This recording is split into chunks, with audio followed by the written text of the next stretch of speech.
Yeah, thank you, Sister Max. Isa sa inalagaan kong nanay yan. Actually, marami ko inalagaan. Nanay Esther, napakarami nila. Bagamat may time ng paghihiwalay, pero nagkikita-kita pa rin kami. Sabi nga, nile-level up ni Lord yung ating pupuntahan. Ngayon, bagamat wala ako sa PSTJ, hindi ako presidente ngayon doon, ngunit presidente ko dito ng mga kananayan. Ewan po ba sa malakas sa Panginoon, dahil mas gusto ni Lord na mas marami pa akong mahalin dito sa Malolos Chapter, sa North Highland o Plaridel o saan man lugar, magmamahal tayo. Dahil sa Pastora Winona ay tinawag para sa tao, para sa mga pinili na Diyos, ang Diyos ang pinili. At ngayon naman, siyempre, andito tayo sa pinaka-main ng ating gawain. Siyempre, walang iba na tawagin ko. Ito ay galing pa sa Korea. Ito ay galing pa sa Korea at talaga namang Koreano siya at talaga namang sa tangkad lang, talaga namang Koreano matatangkad din yan sa red city ang mata. Kaya kanina sa Montero, ginagano ko yung mata. Kasi ba ako Koreano? Sabi ko, ginaganyan ko yung mata ko. Dito doon pa nangyayari sa'yo, ginaganyan mo. Sabi ko, para mukha tayo na kong Koreana. Ayan. At ako ang namili ng isusuot niya. Bagamat di pa ako tayo naka-aircon, piling naka-aircon ka na. Balit na balit siya eh. Tapos with chuleko pa, tawag doon. Sabi ko, wow, grabe. Grabe ito. Pang-international yung charts natin. Ewan mo ba? Pang-international yung charts natin. Meron tayong guest na speaker na Koreano. Ayan. Imagine nyo, Koreano guest natin ngayon. Saan ka ba? Kaya ang sarap maglingkod sa King of Kings. Sabi nyo nga, King of Kings, Lord of Lords, ng ating buhay. Walang iba ang ating Panginoong Jesus. At siyempre, may ginagamit itong mga pastor at pastora. Siyempre, tayo yon at mga leaders of leaders ng mga kababaihan at mga kalalakihan. Sabi mo nga sa katabi mo, pagbabae, you are the blessed woman of God. Sabi mo nga, you are the blessed woman of God. Pag lalaki naman, ituro nyo, you are the blessed man of God. At ito ay blessed man of God, walang iba kundi si Pastor Rolly Tino. Aligato ka sa iba sa alam ko eh, hindi ano ba yung hindi ko na alam, kasi pinag-alalan niyo sa itang Korean. Ano sa'yo?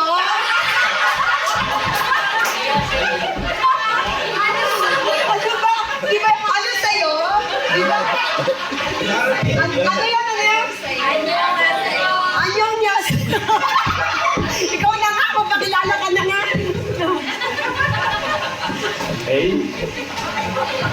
Meron po tayong speaker ngayon, si Tommy Su. Kilala niyo si Tommy Su? Tommy Su po, ang inyong likod.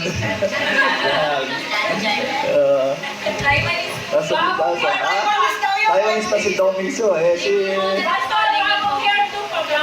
Bagong hemdo, yan. Si, wala lang. Hoy, bagay may suit niya, bagay. Lee Ling Ho. Lee Ling Ho. Yung ba yan? Korea yan. Si Lee Ling Ho. Ito yung natin. Yan. Okay, sige po. Tayo dala po sa pag-aaral ng salita ng Diyos. Ang oras po natin ay 11:55. 5 minuto na lang po natin. Pag-aaral. 5 minutes lang tapos na. Okay, yeah. Alam niyo po, nung araw, sabi nga ni Ate Mags, nung kami po ay nasa Plaridel pa kami, siguro mga 10 years. Yan.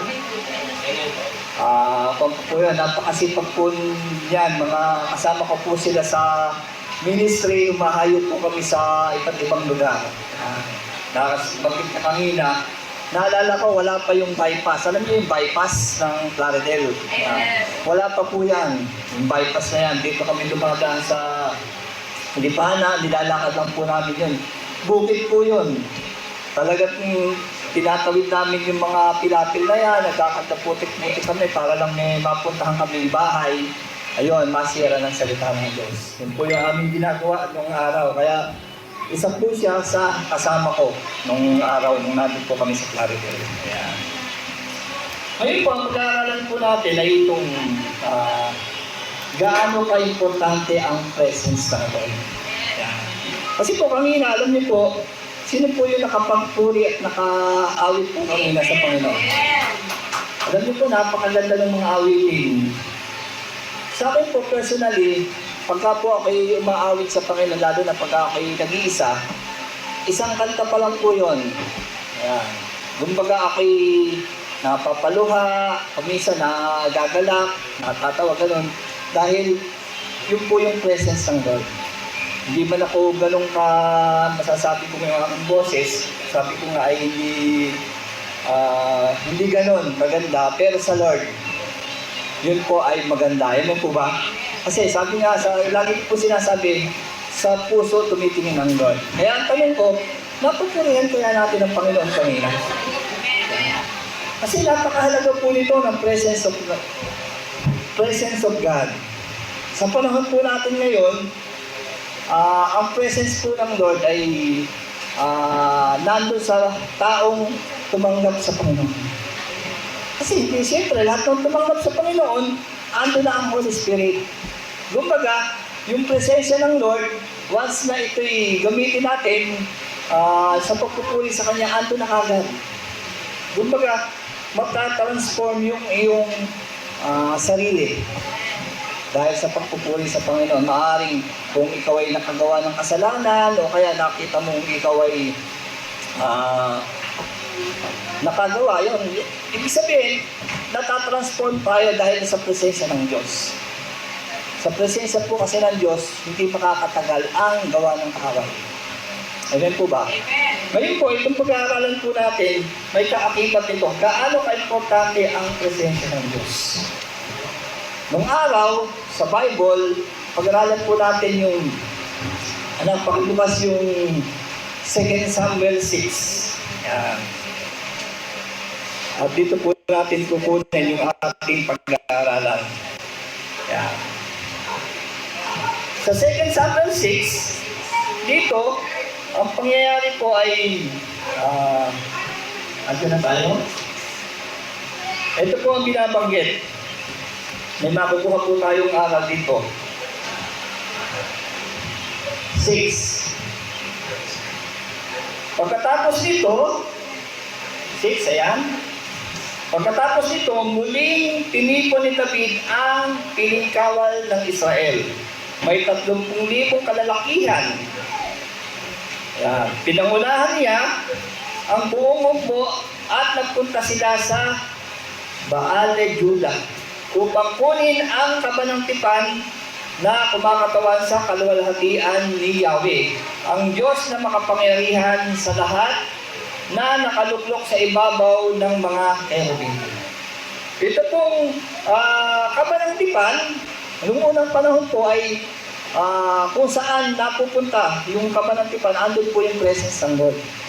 Hindi po sa panahon natin ngayon, iba po, dahil siyempre, andito na po ang Holy Spirit, sabi ko nga kanina.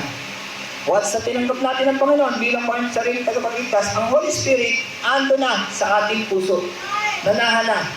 Pero nung unang panahon, itong kabanang-tipan, kung saan po ito napunta, andun yung presensya ng Lord.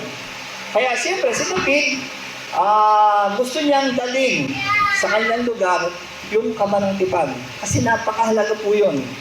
Kung mabibasa po natin sa 7, dahil 6 po ito, sa 7, gustong ipagpatayo ni David ng templo. Yung kabanang-tipan. Pero ano ang sabi ng Panginoon sa kanya? Hindi ikaw ang magtatayo, kundi ang iyong anak. Pero, doon sa pag-iisip na gustong magpatayo ang Panginoon, ni David ng templo ng Panginoon, nasiyahan siya. Kumbaga, gusto ni David na ang kailangan yung kanyang kabanang-tipan andun sa maayos na kalagayan. Tayo kaya, sa buhay natin, yung bahay ng Diyos, gaano natin ito pinahahalagahan. Mahalaga po yun sa Panginoon. Kasi kay David, inisip pa lang niya, sabi niya kay Prophet Nathan, gagawa ako ng tahanan para sa Panginoon. Alam niyo po, tuwan-tuwa ang Panginoon. Kung mababasa mo niyo po yung 7. Ang ginawa po niya, sige, yung mga lahi ko, lahi mo, pagpapalain ko yan. Magiging tanyag ka sa buong mundo. Dahil lang po yun sa pagpapatayo ng templo ng Kabanang-Tipan na symbolize ng presence ng God. Symbolize po yun ng presence of God. Kaya kanina, sabi ko nga kanina, sa panahon natin ngayon, nasan po ba natin ang Diyos? Dahil sa pag-aawitan, doon po nakikita. Kaya pinabasa ko po yung kaninang awit 150. Di po ba? Kasi sabi ng Hebrew 12, offer your bodies as living sacrifice, holy and acceptable to the Lord. This is your spiritual act of worship. Ibig sabihin, yung ating katawan, dapat i-offer natin ito sa Panginoon. Yun daw yung ating spiritual act of worship. Ngayon, paano tayo kumakanta?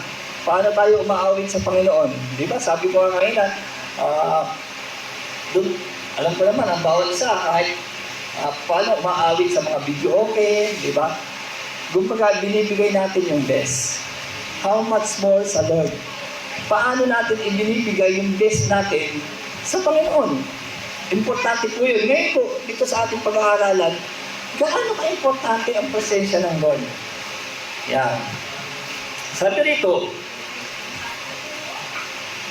kinuha nila ito sa bahay ni Abinadab, doon sa burol at isinakay sa isang bagong kariton na inaalalayan ng dalawang anak nito na sina Usa at Ahio.